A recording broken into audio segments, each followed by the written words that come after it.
College GNM second year class. मैं आज आप सभी के सामने बाल विवाह पर प्रतिबंध पर भाषण लेकर प्रस्तुत हुई हूँ, जो कि कुछ इस प्रकार है।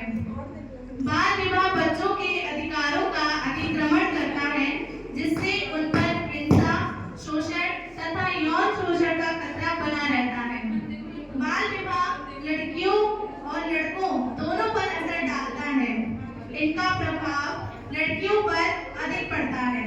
किसी लड़की या लड़के की शादी 18 उम्र से पहले होना बाल विवाह कहलाता है।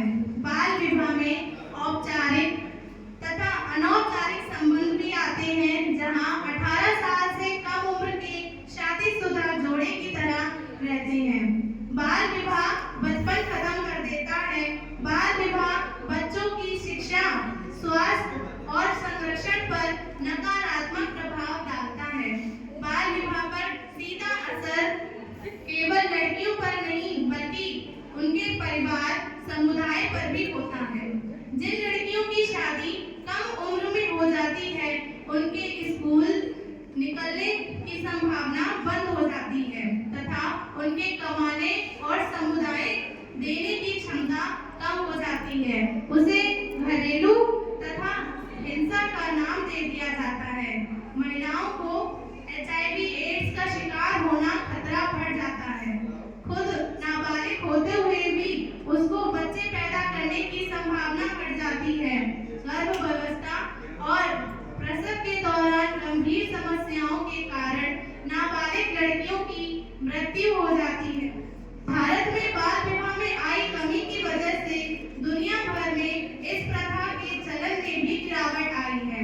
इस कमी के कारण कई लड़कियों को शिक्षा से बेहतर अवसर मिलना चाहिए। सरकार ने सख्त कानून और गांव के लोगों को शहरों की ओर पलायन करना चाहिए।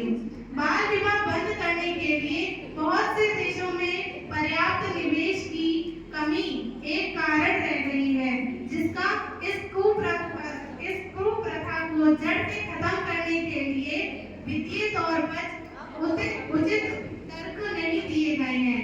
लड़कियों को लड़कों की तुलना में बराबर महत्व न दिए जाने के कारण इस धारणा की लड़कियों की शादी करने के अलावा कोई अन्य वैकल्पिक भूमिका नहीं है।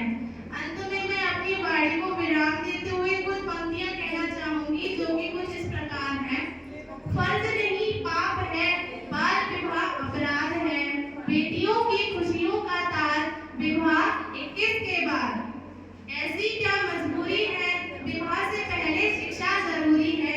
दुनिया जान गई, अब तुम भी जानो, बाल विवाह की जिद ना ठानो।